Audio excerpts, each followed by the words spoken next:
Good evening. Hello, hello, hello. Let's see here. I checking the audio, checking in on the chat. Sounds like we're having a good chat on the pre-show tonight. Good. And sounds pretty good. So, hi. Hope you had a great week.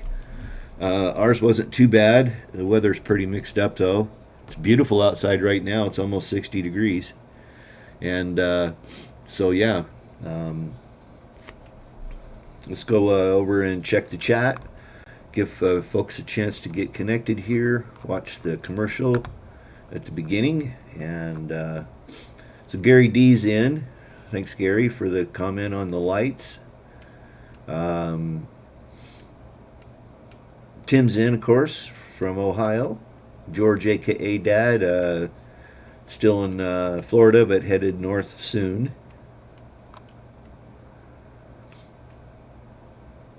Sounds like diesel's creeping up a little bit. You know how it is. The spring, beginning of summer's coming soon, so they're going to want to jack the gas prices up so that the oil companies can make record profits again. Oh, but because, the reason that gas is so expensive is because oil is so expensive, right? Okay, let's see who else is over there in the chat.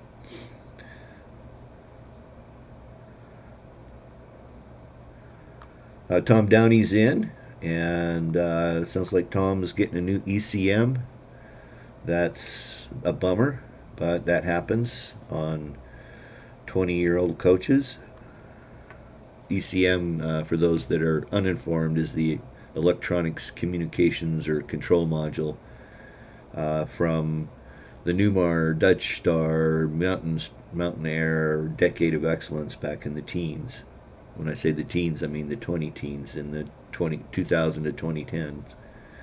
Let's see, John Besmick's in. Hi, John. So glad to see you here tonight, as well as RV Living Life, who we're going to call RVL, if I can remember.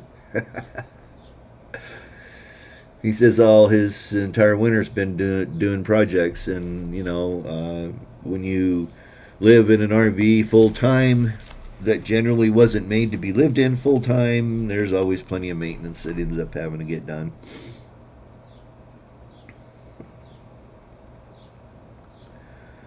Let's see. Lou Newby checking in. Hi, Lou, and Scotty's in tonight as well. Scotty, you dropped an interesting comment, and I don't think I quite understand.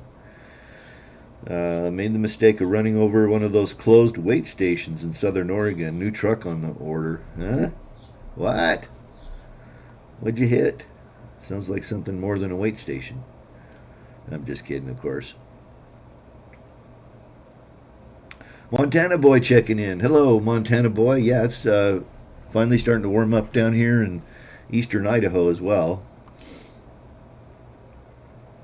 Jeff Ripplinger. Hi, Jeff. So glad to see you make it in from the Denver area.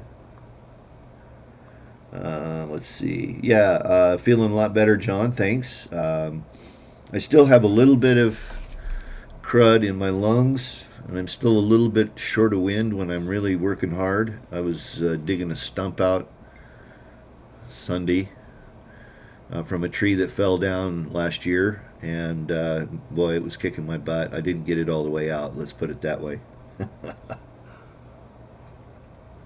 Tom needs a new flux capacitor for sure. Robert Black checking in from Monaville, Texas, and Two Feathers is in. Back in the up in Washington, whining about the nasty weather. I saw that comment last week after we disconnected too, that you'd gotten home too soon. Okay, so tonight what we're going to talk about is I wanted to have and get your help writing an article on how to buy an RV. I don't have all the answers. I got a little bit of a start on it. You might recall I mentioned approximately, probably 3 or 4 weeks ago, that I had been convinced to come out of retirement, quote unquote, to do a little project for a friend of mine who's relocating their real estate office. And so I'm going to be setting up their internet, putting in their wireless access points and doing all that, doing some security cameras, relocating a video conferencing system, stuff like that that I used to do and or manage back when I was an IT geek. So that's been keeping me busy the last couple of weeks. In addition to, I finally got a video edited that I've been working on for a year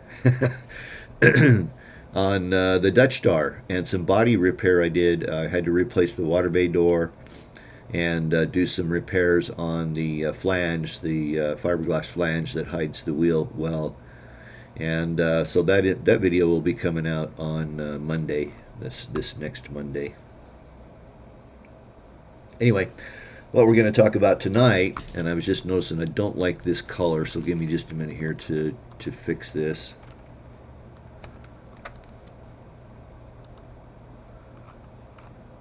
I still don't like it. Just a minute here. I tried to do this right at the end of the day today, and it looks like I hurried. Alrighty.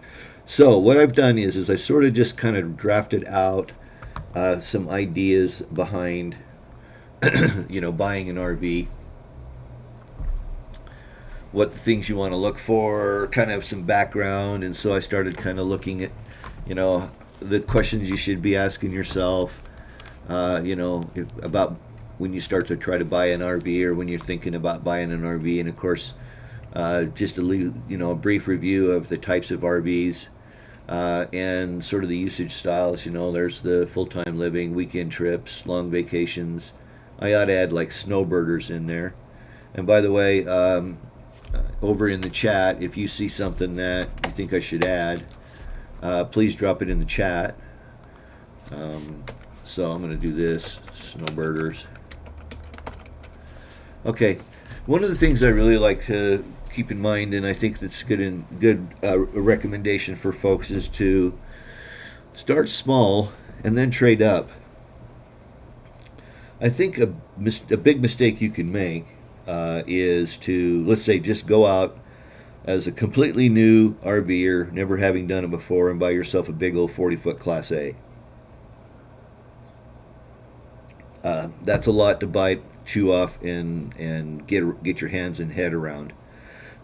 So I would recommend that, especially for new buyers, that you would start small and trade up. So get the minimum pullable trailer that will meet your needs, your family size, the style of camping and stuff that you're going to do, and then trade up from there over time. A lot of times, especially over the last several years, smaller RVs have held their value really well, and most RVs, now this is starting to turn around, but most RVs have actually appreciated in value. In other words, an RV, like a lot of vehicles during the aftermath of COVID and the lack of production of equipment and gear and stuff like that, the vehicle, especially used vehicle prices, went up quite a bit. And the same was happening with used RVs. I've been watching, I still watch the used RV market just for fun because I am still looking for a project to do. And I've noticed that the prices are coming down quite a bit, and the inventory on the lots has gone up quite a bit. I drive by a couple of RV stores here in Pocatello, where I live, fairly regularly, and I've noticed their inventory is a lot more now than it was, say, 2 years ago. Then think about the budget classes and the features you can expect. So I thought maybe we'd, say, towables under 10,000 and what you can expect as far as the features, fittings, and those sorts of things. And then the sort of the mid-range, $10,000 to $50,000 for a towable or a fifth wheel. Even older Class A's and Class C's, they're going to fall in that price range. 50 to 150, that gets you kind of in that middle of the road range. Your larger towables, especially fifth wheels, and some actually newer, I won't say completely new, but some newer Class A's, Class C's, and even some Class B's now that are in the $100,000 to $120,000 range. And then, of course, over 150, you're getting into your luxury Class C's and Class A's. one of the things I really wanted to chat about was self-inspection versus a certified RV inspector. And kind of here's my take on that. Hang on a minute here. I'm flipping back to this camera for a minute so I can chat with you and look at the comments.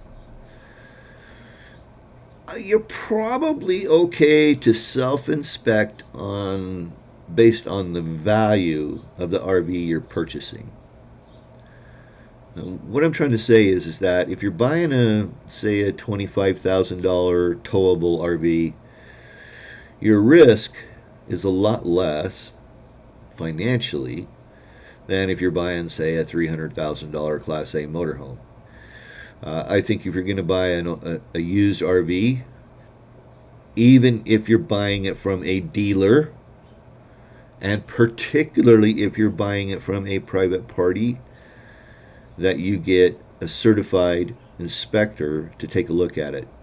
Now, the RV Inspectors Association is out there, and they have a lookup page on their website.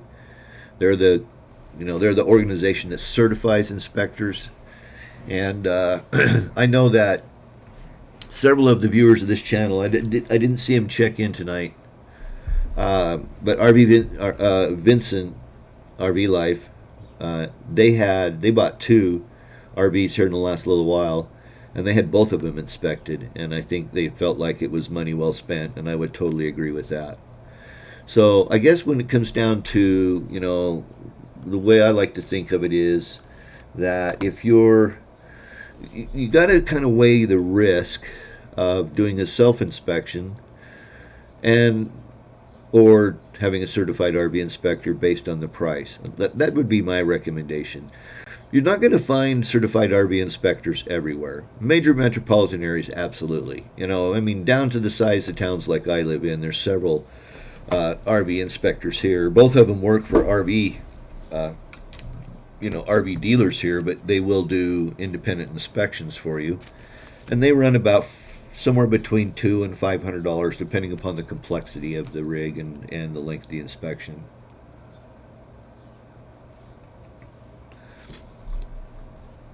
Then I started to think a little bit about sorry, I wanted to be on that financing, insurance, warranty considerations. I have often seen newer rigs being sold. I've noticed recently, and I haven't quite figured this out, a lot of 22s and 21 luxury motorhomes being bought and sold in just in a short amount of time. And I'm wondering if it's people that have bought a luxury RV. We're talking like $250,000 or up RV, only to use it once or twice and find out they hate the lifestyle and sell it. And that comes to our recommendation that we've made multiple times is to rent first.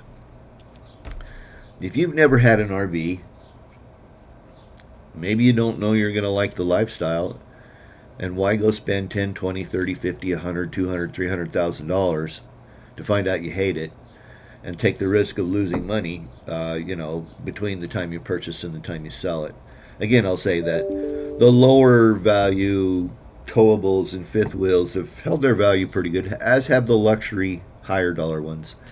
But that's starting to change, and so I think that some careful, well thought out steps before you decide to buy a high dollar RV are well founded. And one of those I would recommend is to rent one. You can rent a Class C RV, for somewhere around $1,800 to $2,000 a week plus mileage, and that's actually not bad. It's a pretty fun way to travel with friends and family, and it's a good way to figure out whether or not you're going to like RVing, because frankly, a lot of people think they're going to, and their first or second trip out, they decide it sucks, they hate it, and they sell a rig. I had a friend of mine who bought an RV from a fellow down in Tucson when I was wintering down there. This had been 3 years ago. And it was their story was they bought the RV, they used it 3 times. The wife hated the stink of the holding tanks, so they sold it for a huge loss. My friend bought it, and of course, within 20 minutes of talking to me, I had told him and taught him how to maintain his holding tanks. And so he got basically a really nice RV, a really nice upgrade for them. And just because they bought it and sold it because the holding tank stunk. But when we talk about financing RVs is not like financing a car. You're going to pay usually a higher interest rate. You're going to find that not everybody wants to loan on RVs. Oftentimes you'll find that your local credit union or something like that will be more likely to loan money on an RV than, say, some of the larger banks. Now, we're not discussing credit worthiness or any of that. We're just talking about financing. All that stuff just goes in, I think, implicit, inherent into the idea of around financing. But insurance is another thing to really be paying attention to, because if you plan on insuring it and you're going to full-time in it or spend extended periods of time, depending upon the language of the policy, you may have to ask or get a rider for full-time insurance, for full-time use insurance, and you're going to pay a premium for that.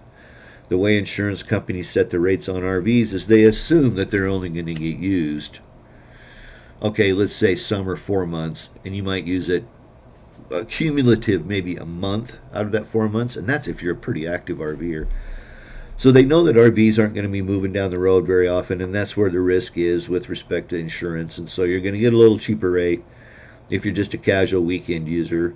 But if you're using it more than a certain amount of time, and it's going to be dependent on your policy, so you're going to need to discuss this with your insurance person very carefully, that if you spend more than a certain number of days in it, consecutive days, that they consider that a different style of use, and you need to insure to that appropriately.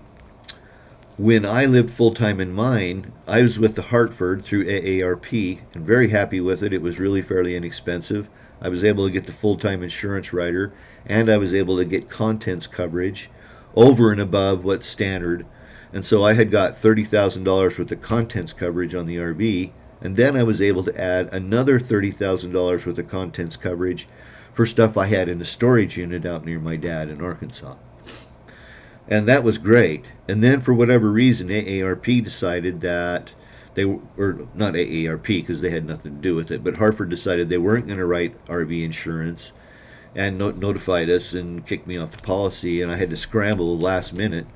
And I ended up going with Geico. They offered full-time. They offered the additional rider of contents of my storage unit, the additional rider on the contents of the RV, and those sorts of things.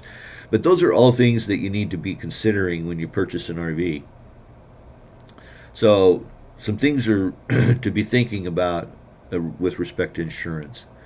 Now, when I say understanding warranty, sometimes newer RVs may have a factory warranty that's got some time left on it.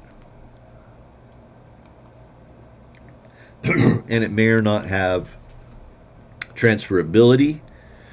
That's, of course, something you're going to not want to take the word of the seller. Okay, caveat emptor. Remember the old Brady Bunch episode? Caveat emptor. The buyer beware. I generally try to trust people, but there are people out there who are going to try to get rid of an RV for various reasons. Sometimes they know that it has serious major problems and they're hoping they can get rid of it before it blows up or something like that. So due diligence, looking at the RV very carefully, understanding any warranties or anything like that is absolutely critical. Something else I think is important is, of course, roadside assistance. Those sorts of things are absolutely needed for any kind of a towable RV. We've talked about that in the past, and I'm going to add that onto this as discussion points because I think those are important.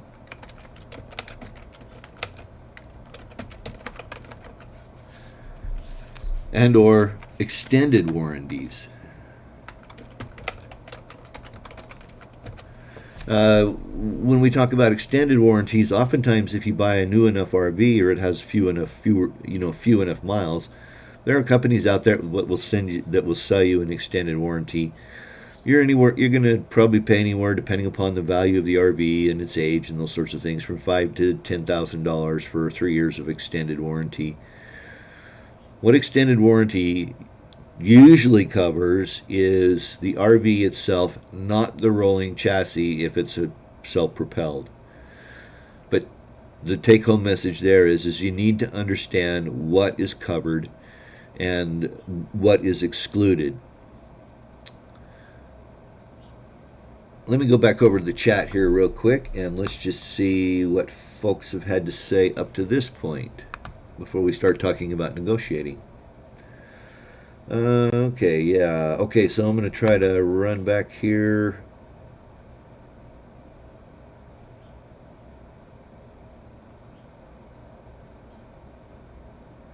Okay, so Gary, who is, in the process of trading out his fifth wheel, he said he had the dealer line up 3 RVs and had the wife pick what she liked. That's not a bad idea. George, a.k.a. Dad. Oh, the depreciation. Yeah. Gary, happy wife, happy life. Yeah, that's a good old saying, isn't it? Tom Downey, yep. Rent if you're using it less than 2 months per year. That's solid advice, Tom.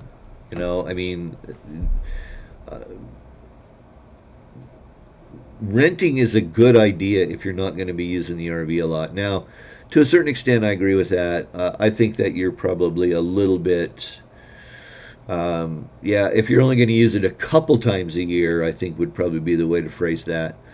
But, there's a lot of work that goes into, once you get an RV, getting everything in there that you need when you're out camping or when you're out RVing somewhere.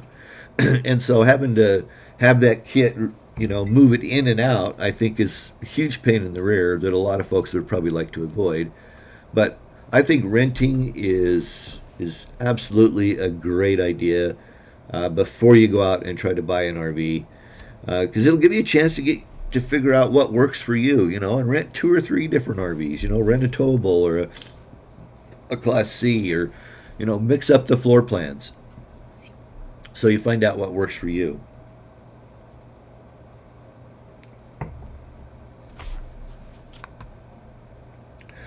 RV Living Life, said they went from a pop-up tent trailer to a 45-foot pusher. Big leap, took quite a while to be confident on figuring out how it all works. It's a good point. Hang on a minute here. Give me just 1 sec.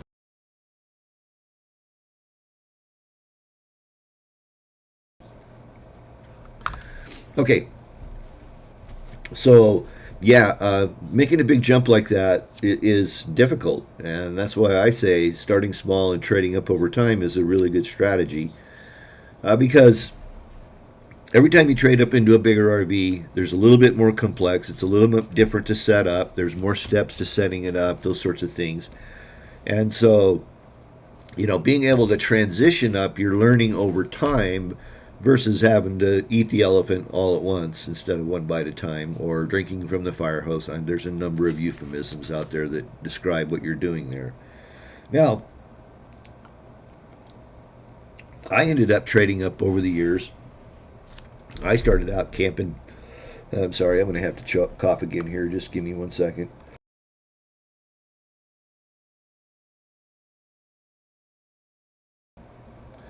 If you haven't figured out, I'm not 100% clear of the COVID, SHIT. But yeah, I think that trading up is a good strategy. Gary says research, talk to others. Yeah, find out, your friends who have RVs. Ask them what they like and dislike about them. Go over and have them take you through their RV and imagine yourself owning it, and does the layout work for you, or are the appliances and the sink and the fridge and everything in the right location for you? Because all of those, the reason there are so many RV floor plans is because everybody has their own special tastes, and what works best for them is different. And so I think that's good advice. Well, since Robert was kind enough to ask folks to hit that thumbs up, we'll stop here real briefly for the cheap self-plug commercial. If you do like the video and its content, I do appreciate those thumbs up when you give them to me. If you're not subscribed, please subscribe, ring the notification bell. Tons of content still to come. Your support of the channel through visiting Amazon, and the link in the description will take you to my Amazon store. You can depart from there, go anywhere on Amazon, purchase what you'd like, and I'll get a small commission, but you'll pay the same price. And the same goes for Rec Pro and Renogy, except those are discounts. And if you click those links and use the discount codes associated with those found in the description of the video, you'll save some money and I'll get a small commission. And thank you in advance for supporting the channel. Also, I'm still in the process of revamping and revising my website over at trbullen.com. Hopefully tonight, fingers crossed, actually early in the morning tomorrow, I'll make the final big flip where the whole look and feel of the website will change. And so you might want to take a moment and go check out my website tomorrow. Plus, if you find a video or an article somewhere that you think other people would like to see, please share it. Share it on your social media, share it wherever you'd like. And that's always very helpful as well. So thanks for that.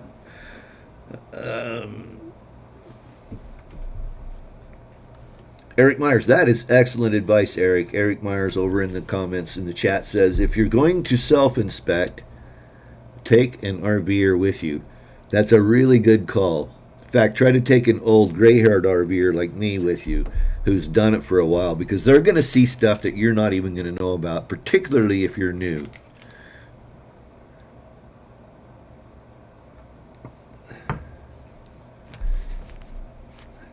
Montana Boy 3777, we'll just call him Montana Boy. He says, I believe in an inspector will pay for him or herself, but anything wrong or leaks, broken stuff can be more than can be way more beneficial. Yeah, so if they find stuff that's expensive to fix, and that's what you're hiring them for, is to figure out if there's major systems on the brink of failing, having failed, or will fail in the very near future. Having somebody that knows about that, and can also give you some advice on what the estimated costs are going to be to repair stuff. I mean, you know, a new fridge is $1,800, just about any way you slice it. You start to getting into the mechanical side of things, you know, transmissions, engines, rear ends are hella expensive. You better be whipping out some major bucks. ECMs aren't cheap either, like Tom Downey is dealing with right now on his Mountain Air. Lou Newby said he bought his first RV 6 weeks ago and had it inspected by a certified inspector. Excellent. Did you buy it from a private party or from a dealer, Lou? David Cockrell's checking in. Hi, David. So good to see you tonight. Montana Boy 3777. For used RVs and using an RV inspector, new ones, I would check out the reviews. Yeah, and by the way, here's the deal. Unless you absolutely have to, don't buy a new RV. Buy one that's a year or two old, because the previous owner has gone through all of the warranty pain and hate and discontent. Because when RVs roll off the line, there are flaws, there are manufacturing errors and defects. And they will know that they're going to send it out and the endpoint dealer is going to fix all that. All right, they know that. I've read multiple articles, you know, written by folks that know a hell of a lot more about the RV business than myself. And they totally know that the end user is going to find these flaws. The dealer that sold it to them is going to fix it, and that it doesn't have to be perfect when it leaves the factory. I'm seeing things. Actually, there was a hair in my face. So I would recommend that you get one that's a year or two old, so all of the nitpicky, individual, heartburn-causing warranty issues are already resolved.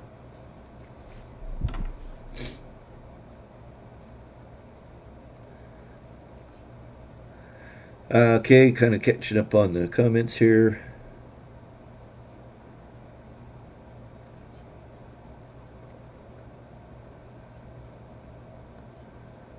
Okay, Tom Downey says, don't forget you can use home equity to buy motorhomes and use that as a write-off.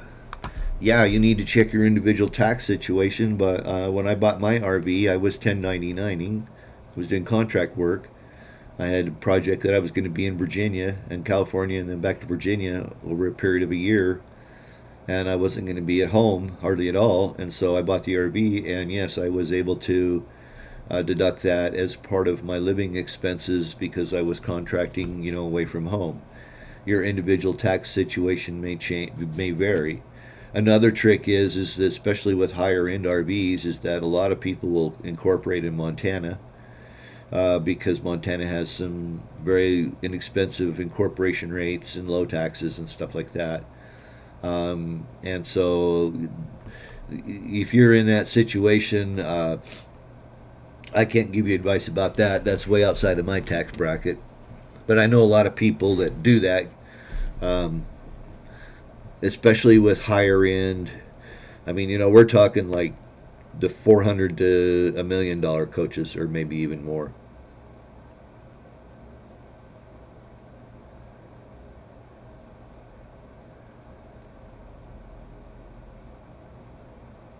Two feathers. That's some good advice.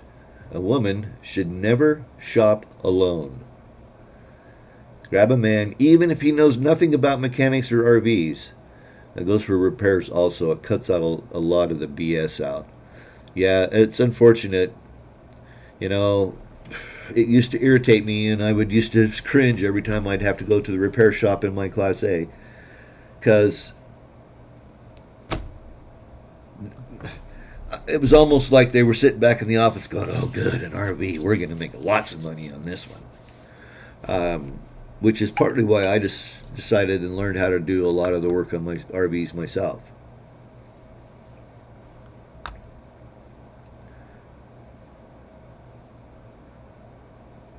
Huh. Tom says he gets really good insurance rates somehow. His home car, motorhome are one policy at $752 a year, towing included. That's pretty good.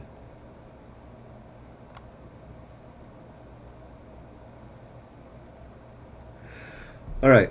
Montana Boy says not sure what the towing agencies are charging for towing a Class A motorhome, but it can't be cheap. It's not. It's $500 minimum. Your roadside assistance. There are a number out there. FMCA. I had Good Sam. Still have Good Sam. I used Good Sam roadside assistance multiple times with my RV over 12 years, and they always got to the problem. And it was $150 a year, give or take.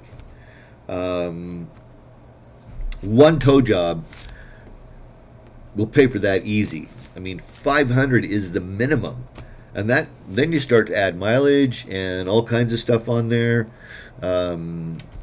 Yeah, depending upon how far you are from town, if they have to go on dirt roads, you could be into $1,500 really fast towing a Class A.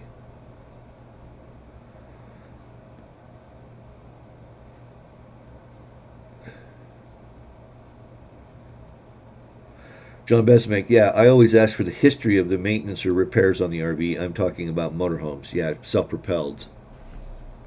That's not bad, to have the maintenance records, those sorts of things. And most RVers that are in our age class or around, let's say in their older age class, are fastidious about keeping records. I know I am. I mean, I've showed you guys some of my books over the years that I've had and collected of maintenance records and stuff I've done on my Class A.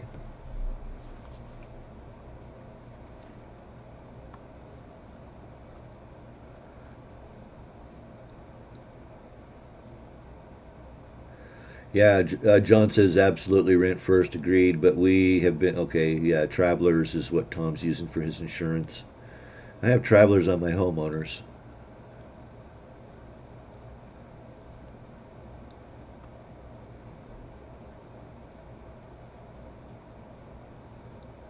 All right, Montana Boy says he's got the same crud I have. Phlegm in the throat, never goes away, coughing. Yeah, yeah. I I don't know.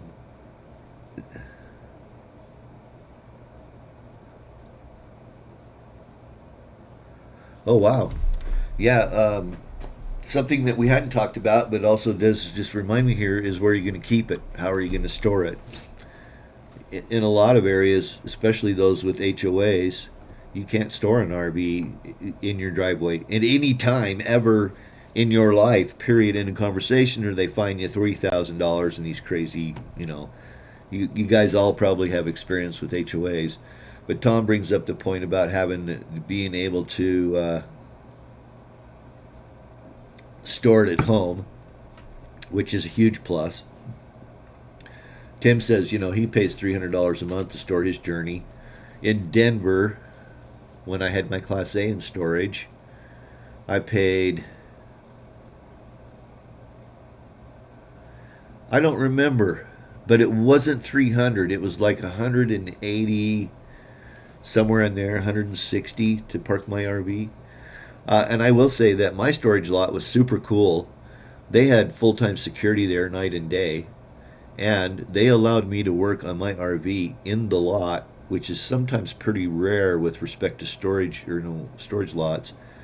But in 2016, when I retired the second time and decided I was going to go back and live full time in my RV, I did all of my repairs, maintenance, everything right there in the storage lot, and they had no problems with it at all.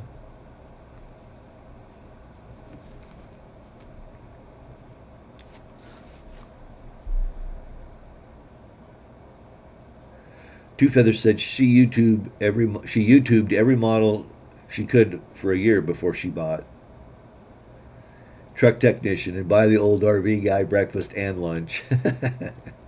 Good advice. Dave Cockrell says, wish I'd taken an RVer on the first one I purchased. Eric Myers, what's storage? Storage for me is where I park it for a while. Yeah, that's a full timer for you. Scotty wants to know if truck technician's an old RV guy. Lou Newby, we were asking him about his rig. He said he bought it from a dealer. It was used, a 2005 Journey.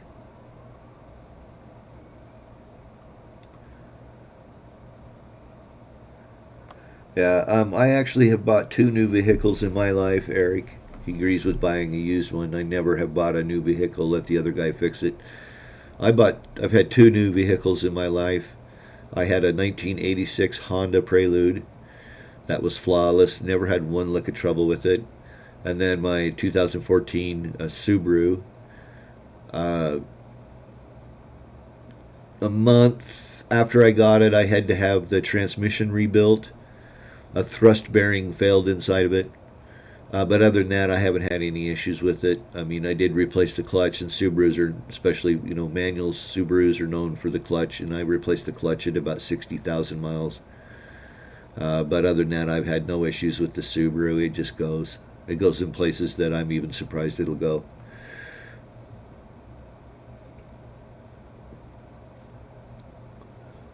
Yeah, Tom Downey says, don't buy a cheaply built coach, and that's actually good advice. All right, I'm going to drop off there for a minute. We'll come back to the comments. I want to try to get through the rest of the material around negotiating. First off, be prepared to negotiate, okay? And research fair market value. Now, you could do that two ways. You can use RV Trader, RVT.com. There's a couple others out there, Craigslist, of course.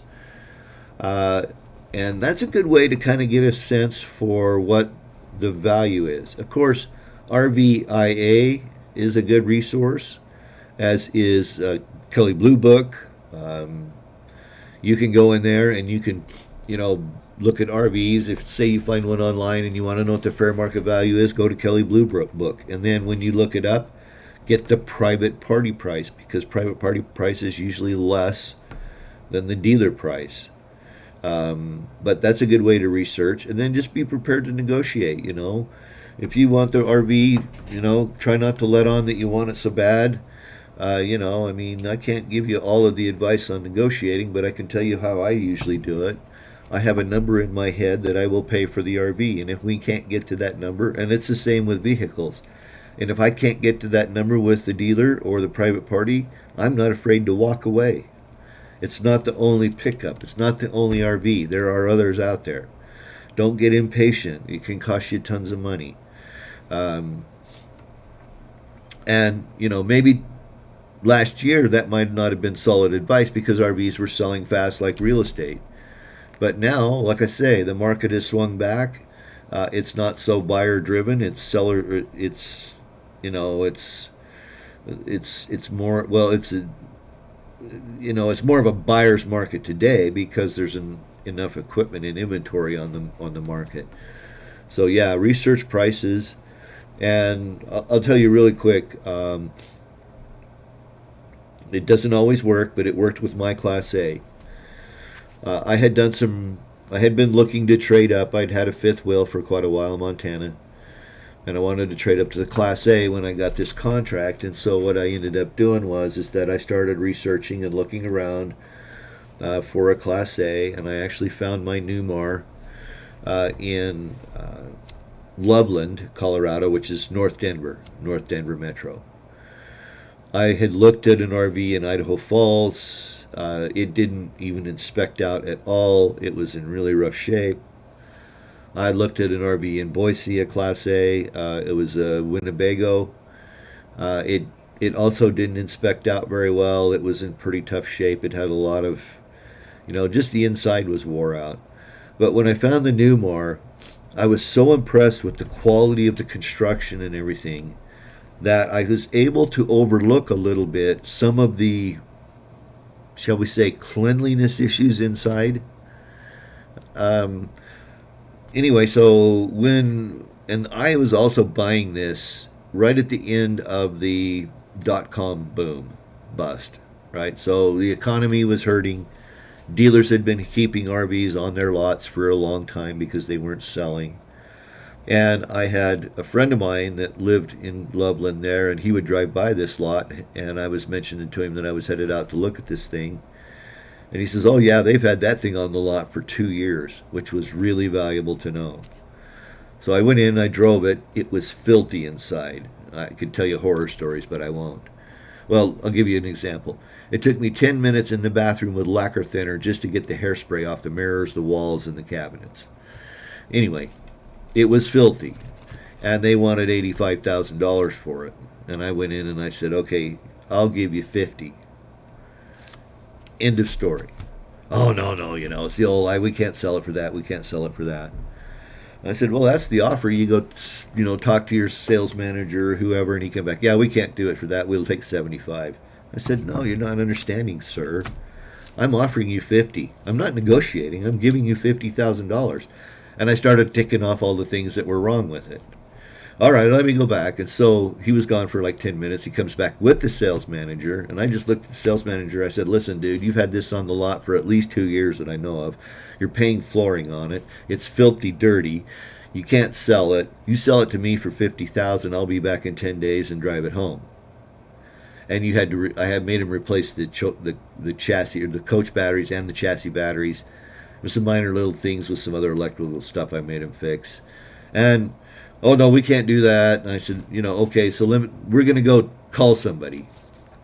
They were gone for 10 minutes. I just grabbed my keys, and I'm walking out the door, and they chased me to the parking lot saying, we'll take the deal, we'll take the deal.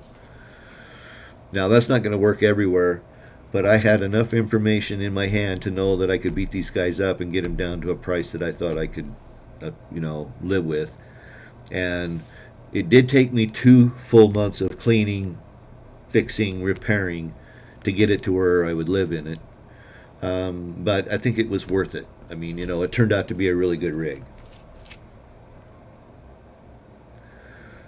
Resources for finding RVs, RV Trader, RVT.com, Craigslist. There are a number of others out there, but those are, I think, really valuable.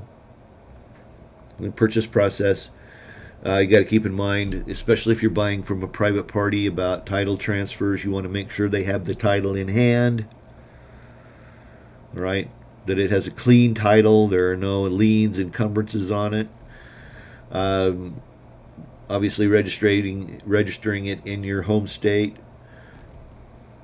Keep in mind that there's going to be sales tax considerations for out-of-state purchases. If you buy an RV in Indiana and take it to Ohio, you don't have to pay Indiana sales tax, but you're damn well going to have to pay Ohio sales tax and maybe property tax or whatever else may be the situation. And of course, insurance. You want to make sure that your insurance covers you the second you drive it away from whoever you bought it from. In some states, you're required to provide an insurance binder when you purchase it, particularly from a dealer. Now, that's not going to be the case from a private party, so you need to have those kind of things in mind when you go to purchase from a private party versus purchasing from a dealership.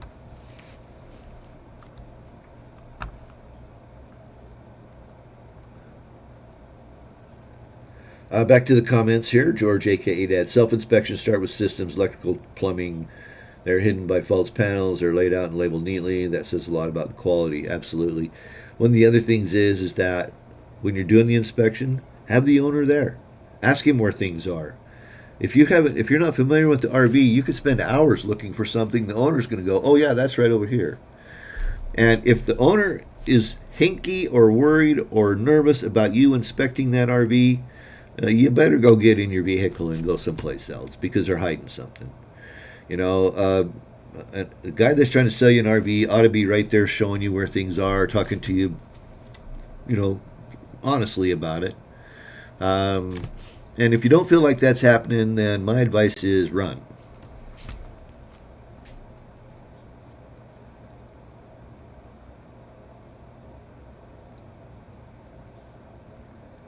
Montana Boy, what's about this? I think that's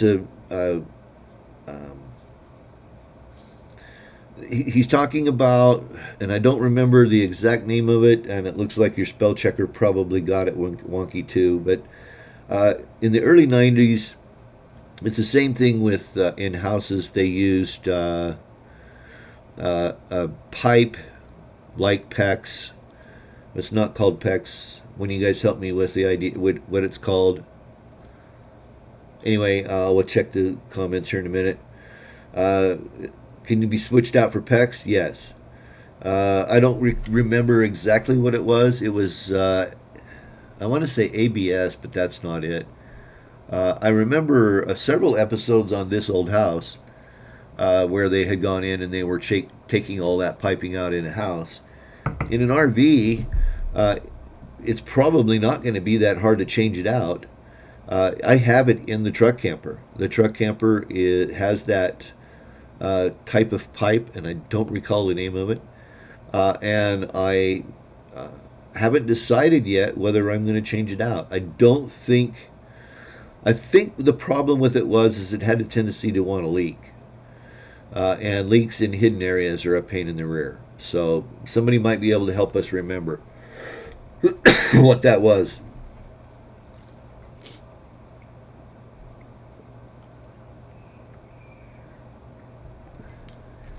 Now, George, a.k.a. Dad, says, I learned that with our Dutch Star, everything is labeled and neat. Yeah, they are good quality. Yeah, I'm with you, Tim. Let's hear it, Tom. Yeah, David Cockrell, the voice of experience here. I can't stress enough to check the slide-out floors inside and out for rot, water damage. Rot and water damage is really incipient, and it's probably going to be in just about any RV that's older than a couple years. You just want to expect it. Here's a tip that I've discovered that I'm going to try to get the word out on. When I was working on the truck camper, it became apparent to me when I was taking out the screws in certain pieces of the trim, if they were rusty, that meant there had been water leaking. And if they were rusted off or corroded down, other than just being rusty, let's say they were rusted enough that the threads had been, eaten away, that you had major structural damage. So, excuse me. Yeah, you can learn a lot by just going out and carefully lifting up the vinyl cover over the trim strip and pulling out a couple trim screws and just checking on them to see if they're rusty. If they are, there's water there. They've been leaking. Water is really hard and really expensive to fix. I mean, I just spent all summer fixing water damage in my truck camper. There's just 40 odd episodes out there you can go watch to figure that out. Now, I'm not saying that, I mean, when I bought that and started that project, I knew I was going to have water damage. And I'd hoped it wasn't as extensive as it was, but, you know, it is what it is, and it was a hell of a lot of fun. I'm looking forward to getting it finished.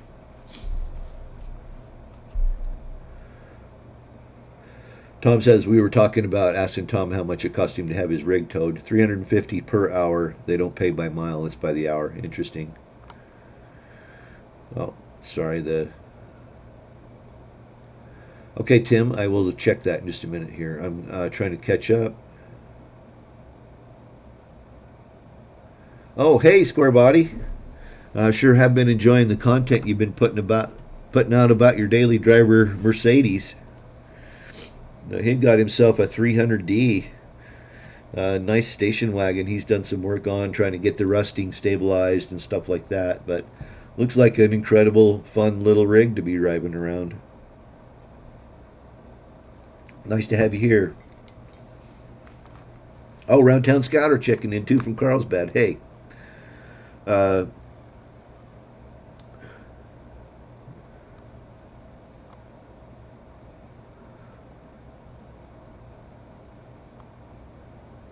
Yeah, and that's a good point, John. John says, is one point, if you already use a pickup for your daily driver, travel trailer, or fifth wheel, might be a better choice. Yes, I totally agree with that. Something that came up, we were having a discussion offline, I guess it was Tim, Kevin Coop, who's not here tonight, but Kevin and myself, we were having a discussion, and Kevin's point was that if you have to worry about how much fuel costs, you probably shouldn't own an RV.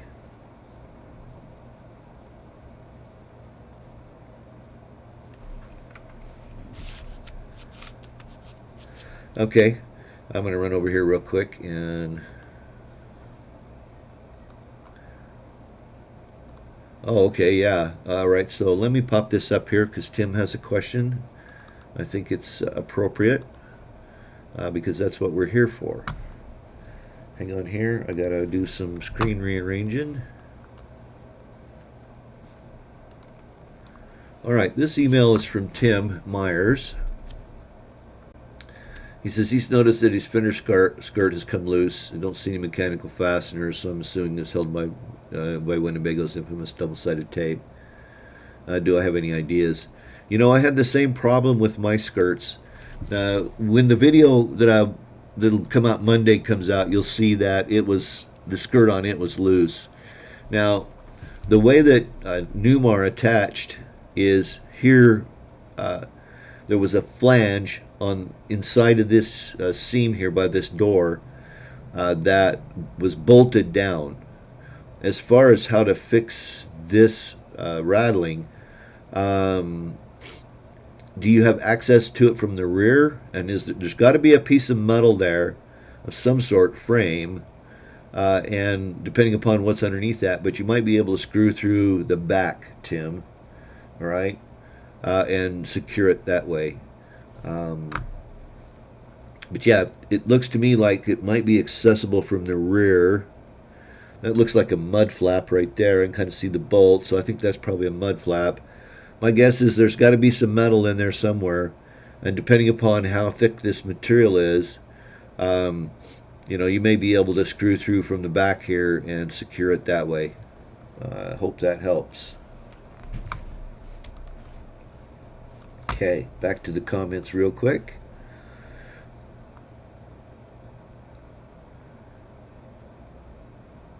John Besmick says, if you're going on long trips with the family, the motorhome is really great. You can move around, go to the party or to a pot roast, a slow cooker with the inverter supplying power. If you're just going to a local campground, then a travel trailer would be more practical. I would tend to agree with that. Yeah, I would tend to agree with that. Tom was telling us about, let's see, I'm sorry, when I'm get into the comments and I start to scroll, things start to jump around a bit. Then it takes me time to find my place. Sorry about that. Tom says his Newmar was on sales lot. They saw it, loved it, bought it for $25,000 under the asking price. Yep. RV Living Life says, I find RV Trader and RVT are the prices they don't sell for. That's a good point. Most of those RVs are there for a long time. Expected value is less than you see on those sites. Yeah, I would agree with that. I think that KBB, Kelly Blue Book, is probably a better source of actual value, in my humble opinion. George aka Dad, Newmars have great bones. Yeah. I saw something recently in the Newmar Facebook page about how they're really starting to talk about the decade of excellence, which was a marketing thing of Newmars, and now that Winnebago has them, it sounds like their quality has gone down. Plus, all of the main Newmar people that were there before have all just retired recently.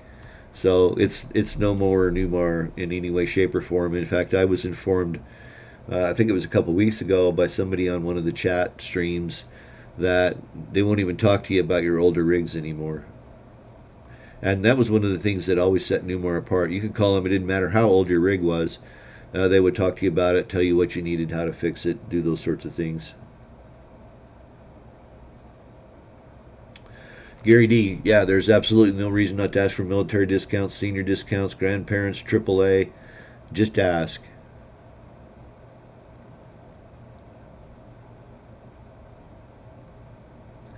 Scotty says, worth it till I blew the motor in the Dutch Star.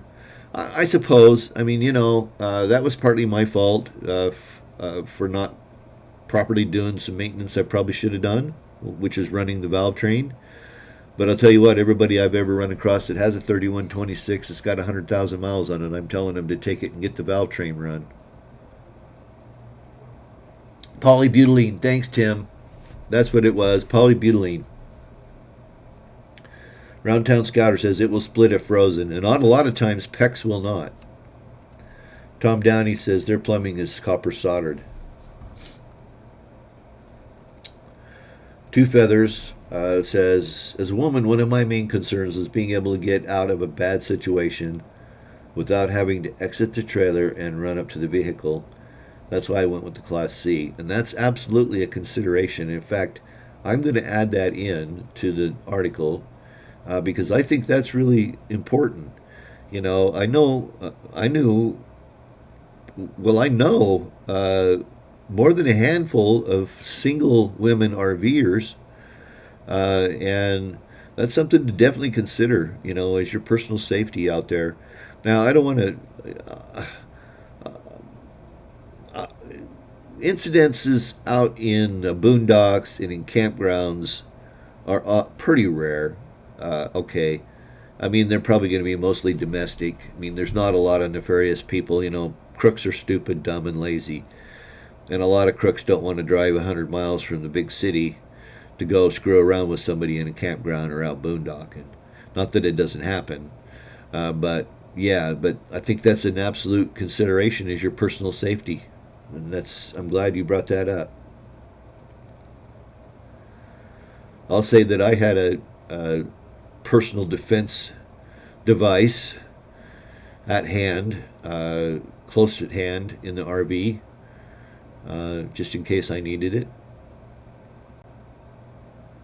Hey, good night. Thanks for stopping by, Jay, Square Body. It was good to see you. Yeah, bear spray is actually not a bad deterrent. That's good advice, George. And then RV Life, yeah, he's saying the same thing. Big reason they have a Class A is that ability to get up and move without having to get outside the rig if you don't have to.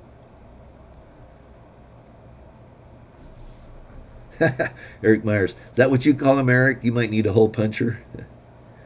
Seal All 2000 to 2008 were the best. I would agree with that, Tom. Online RV pricing sites are a guideline, not what it's really worth. Good point. Spartan will still talk to you, and so will Freightliner. It's not the chassis people. It's been Winnebago and their takeover of Newmar, which was formerly, in my mind, ranked up there with Newell and Prevost and, all of the high end, really high end luxury coach manufacturers. But yeah, all of the main management guys that were Newmar have now all retired. I expected to see that anyway as soon as I heard Winnebago bought them.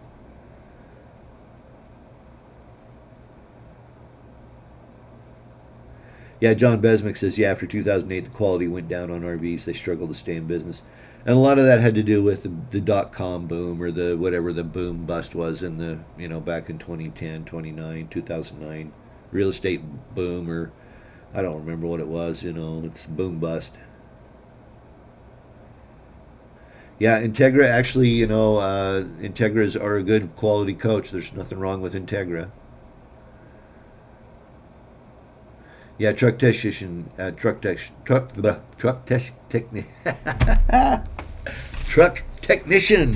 it out. Truck technician. Yeah, bear spray works good for safety, no matter who it's used on. Yeah. Thanks, guys. I have a lot of tricks to put the hurt on someone. I can only imagine. Oh, have Kevin? Yes, that's fine. Don't worry about it, dude. We were talking about you. Were your ears burning?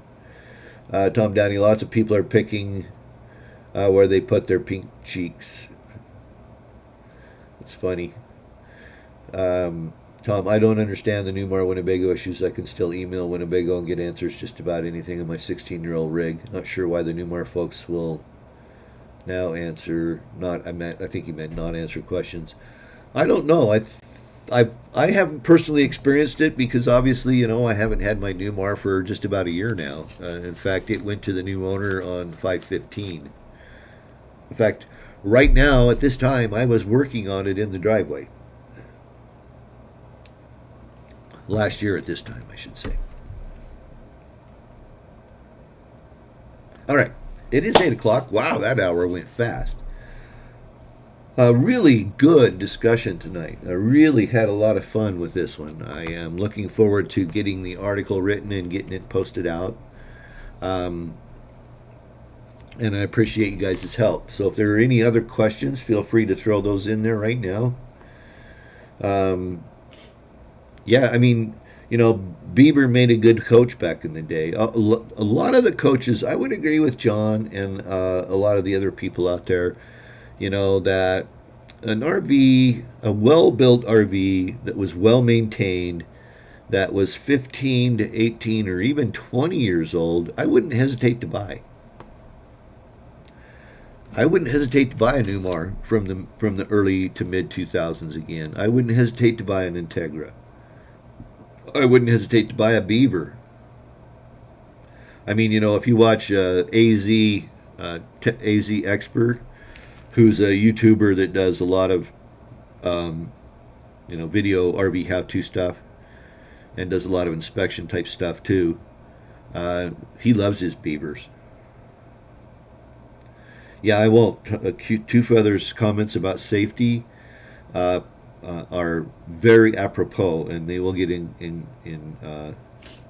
included.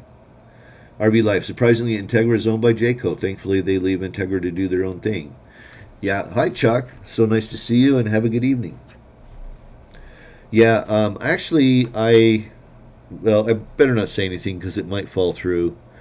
But let's just say there's a Jayco travel trailer factory 100 miles from me, and we're trying to work something out so I can maybe do a tour.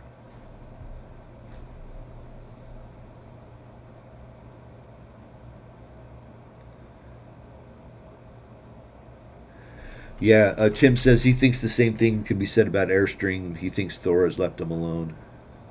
Yeah, AZ Expert. Yeah, he's a good guy. I really like him. And Kevin has a Jayco. Jayco makes a good rig. I mean, look, let's just be honest with ourselves.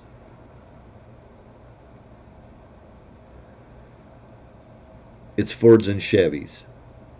It's the argument I like to say. I call it Fords and Chevys. There are people out there that are diehard Ford drivers. There are people out there that are diehard Chevy. There are people out there that are diehard Dodge. Okay? It's the same goes for your motorhome, If you get a good one, you speak highly of it, no matter whether it's a Winnebago, a Bieber, an Integra, a Newmar. You know, if you get a good one, if you take care of it, it's going to last you a while. They're generally well-built coaches. You can still get parts, more or less. There's a huge used market for a lot of RVs. You know, I mean, there's Cola. There's one down in Florida there, and I can't remember the name of it. Cola happens to be up in Missouri. But there's a lot of places now where you can get used RV parts, especially like body parts and stuff like that are no longer available. And so I wouldn't hesitate to buy an older RV, just about any manufacturer, within reason. Eric Myers has an '06 Discovery.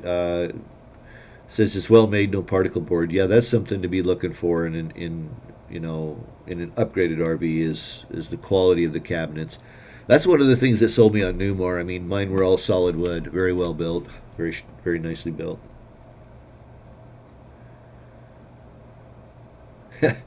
Two says there's a lot of desert rats out there that are man size. Yeah.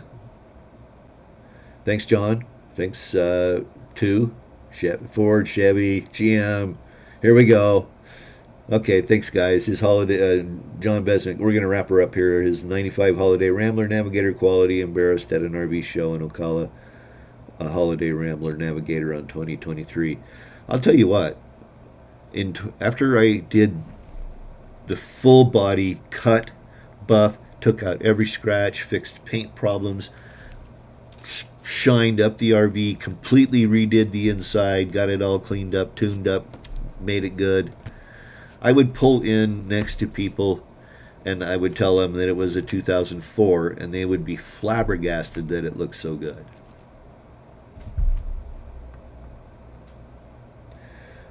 OCD at its finest. Okay. Dave says he's enjoying his Cougar. It's not top, but he likes it. Yeah, and there's, who wouldn't want to have a Prevost? Well, me. I'd much rather have another Newmar. If I was going to get another Class A, I'd start looking for a Newmar, a Mountaineer, a Dutch Star. Those sorts of things. All right, so we're coming up on running out. So good night, Montana boy. Thanks. RVL, their cabinet's all rock solid. Tim, good night. Thanks. Enjoy your week. See you next week. Oh, you're traveling next week. Great. We'll have a good trip. We hope we get to see you. And we'll wrap her up unless there are other questions. Last call. Alrighty. So we had fun. Oh, next week. What's on my question list? I guess you'll just have to tune in and find out what we're going to cover next week. But we will cover some RV related topic in detail, and you guys can help me get my stuff together. Wink, wink. And so let's do that. It's potluck next week. You'll have to wait and see. Thanks everybody for watching. I really do appreciate it. Again, if you're not subscribed, do subscribe. Hit the notification bell. Support through the links in the video description is always greatly appreciated, as are your visits to my website at trboland.com. You can find me on social media. I'm not horribly active over there, but I do post every once in a while on Facebook and Instagram and those sorts of things. Links are all in the video description. That'll do it for tonight. Thanks so much for watching. We'll see you next Tuesday night, 7 p.m. Mountain Time. Until then, good night. Peace. Bye.